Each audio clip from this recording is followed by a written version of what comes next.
Program optimalisasi lahan yang digagas oleh Kementerian Pertanian memperlihatkan dampak positif bagi petani di Kampung Telaga Sari, Kabupaten Merauke, Papua Selatan. Para petani menggelar panen raya padi di atas lahan seluas 80 hektar. Guys, wilayah yang selama ini sering dianggap paling tertinggal di Indonesia justru berubah menjadi penyelamat masa depan bangsa. Kedengarannya mungkin agak berlebihan, tapi inilah yang sekarang mulai terjadi di Papua. Tanah yang selama puluhan tahun lebih sering diberitakan soal keterisolasian, konflik, dan ketimpangan pembangunan, kini perlahan berubah menjadi salah satu harapan terbesar Indonesia untuk menghadapi ancaman krisis pangan dunia. Selama ini, kalau kita mendengar nama Papua, yang langsung muncul di kepala biasanya adalah hutan lebat, pegunungan ekstrim, tambang emas raksasa, atau laut biru yang indah banget. Papua sering dipandang sebagai wilayah yang jauh dari pusat kemajuan Indonesia. Bahkan banyak orang menyebut Papua sebagai halaman belakang Republik. Sebuah istilah yang sebenarnya cukup menyakitkan. Karena seolah-olah Papua cuma pelengkap, bukan bagian penting dari masa depan Indonesia. Padahal, kalau kita melihat lebih dalam, Papua punya sesuatu yang sangat berharga. Sesuatu yang mungkin bakal jadi rebutan dunia di masa depan. Bukan emas, bukan nikel, tapi lahan pangan. Dan di tengah dunia yang sekarang mulai dihantui ancaman krisis pangan global, nilai Papua tiba-tiba berubah drastis. Kita hidup di zaman yang gak pasti. Perubahan iklim makin gila, cuaca makin sulit diprediksi. Di satu negara banjir besar, di negara lain kekeringan panjang.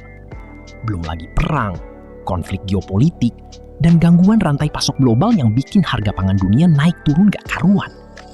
Banyak negara mulai ketakutan soal stok makanan mereka sendiri. Dan Indonesia sadar, kalau kita terus bergantung pada daerah yang itu-itu saja untuk produksi pangan, suatu saat kita bisa kewalahan.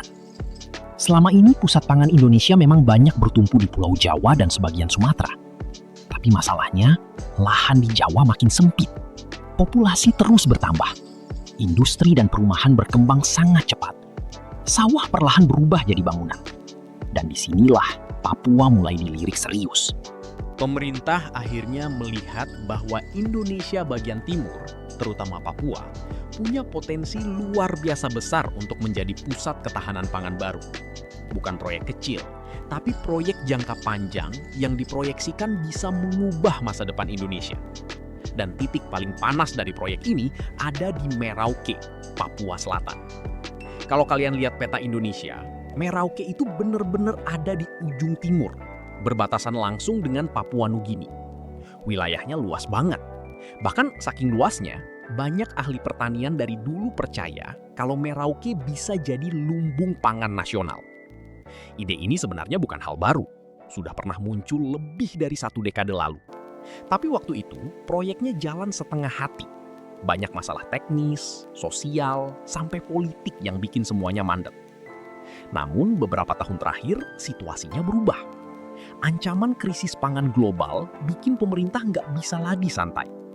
Akhirnya proyek pangan di Merauke dihidupkan lagi dengan skala yang jauh lebih serius. Dan hasil awalnya mulai terlihat. Panen perdana program food estate di Merauke akhirnya dilakukan. Hasilnya memang belum seheboh sentra beras di Jawa.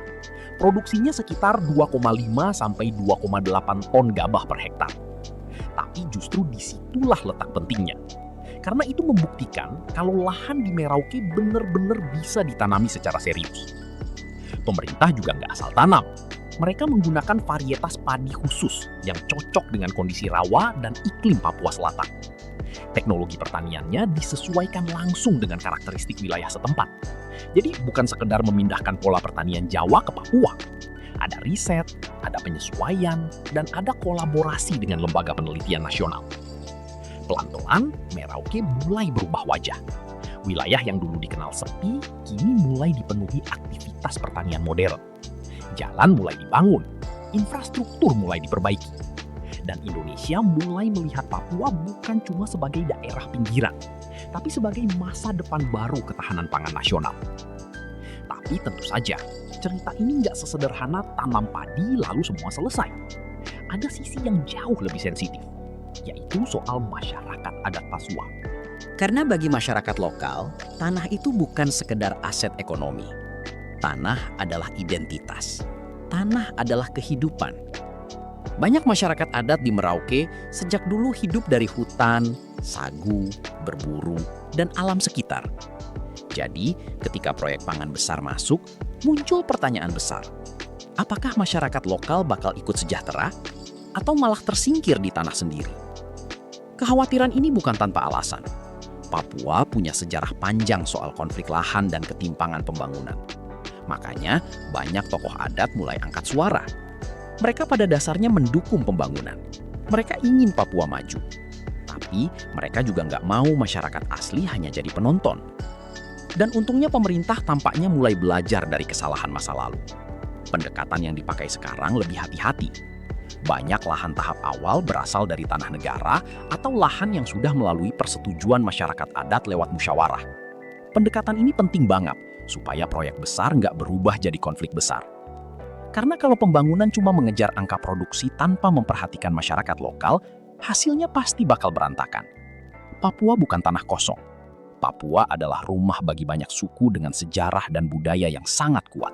Menariknya lagi, pembangunan pangan di Papua ternyata nggak cuma fokus di Merauke.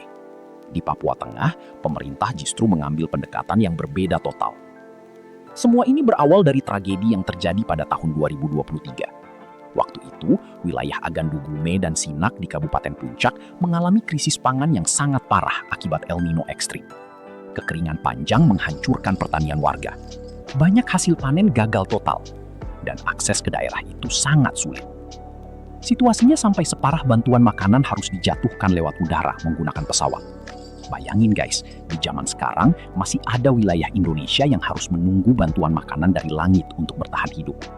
Itu benar-benar jadi alarm besar buat pemerintah. Dari situ muncul kesadaran baru. Papua Tengah nggak bisa terus bergantung pada bantuan darurat setiap kali bencana datang. Harus ada sistem pangan permanen yang benar-benar kuat. Akhirnya, lahirlah program Lumbung Pangan Permanen. Konsepnya cukup menarik. Kalau Merauke fokus pada produksi besar-besaran, Papua Tengah lebih fokus pada ketahanan pangan lokal. Jadi bukan cuma beras yang disimpan, tapi juga pangan khas Papua seperti ubi, jagung, dan sagu. Semuanya dilengkapi fasilitas penyimpanan modern supaya tahan lama dan bisa dipakai saat kondisi darurat. Program ini bukan cuma soal gudang makanan, tapi soal bagaimana masyarakat Papua bisa punya cadangan pangan sendiri tanpa harus selalu bergantung pada bantuan luar. Dan ini penting banget, karena kondisi geografis Papua memang ekstrim. Banyak wilayah pegunungan yang sulit dijangkau. Selain itu, pemerintah juga mulai melirik daerah lain, seperti Mimika dan Nabire. Kedua wilayah ini mulai diarahkan menjadi pusat hortikultura. Jadi bukan cuma padi atau jagung, tapi juga cabai, bawang merah, dan berbagai sayuran bernilai ekonomi tinggi. Ini menarik, karena artinya Papua mulai diposisikan bukan sekedar penerima pasokan pangan dari luar, tapi juga produsen pangan yang bisa menopang kebutuhan wilayah sendiri, bahkan mungkin suatu hari nanti menyuplai daerah lain di Indonesia. Meski begitu, perjalanan menuju semua itu jelas nggak mudah. Tantangannya masih besar banget. Infrastruktur Papua belum sepenuhnya siap. Jalan masih terbatas. Distribusi logistik mahal. Belum lagi potensi konflik lahan dan risiko kerusakan lingkungan. Karena jujur saja, proyek besar seperti ini selalu punya dua sisi. Di satu sisi bisa membawa kemajuan ekonomi, tapi di sisi lain juga bisa membawa eksploitasi kalau nggak diawasi dengan benar. Papua punya hutan dan ekosistem luar biasa penting. Jadi pembangunan pangan harus benar-benar dijaga, supaya nggak berubah jadi bencana ekologis. Dan yang paling penting sebenarnya sederhana, apakah masyarakat Papua sendiri benar-benar merasakan manfaatnya? Karena ukuran keberhasilan proyek pangan di Papua bukan cuma soal berapa juta ton beras yang dihasilkan, tapi apakah masyarakat lokal lebih sejahtera? Apakah angka kelaparan turun? Apakah anak-anak Papua punya masa depan yang lebih baik? Itu yang paling penting. Kalau semua ini berhasil, maka Papua bisa mengalami perubahan besar yang mungkin gak pernah dibayangkan sebelumnya.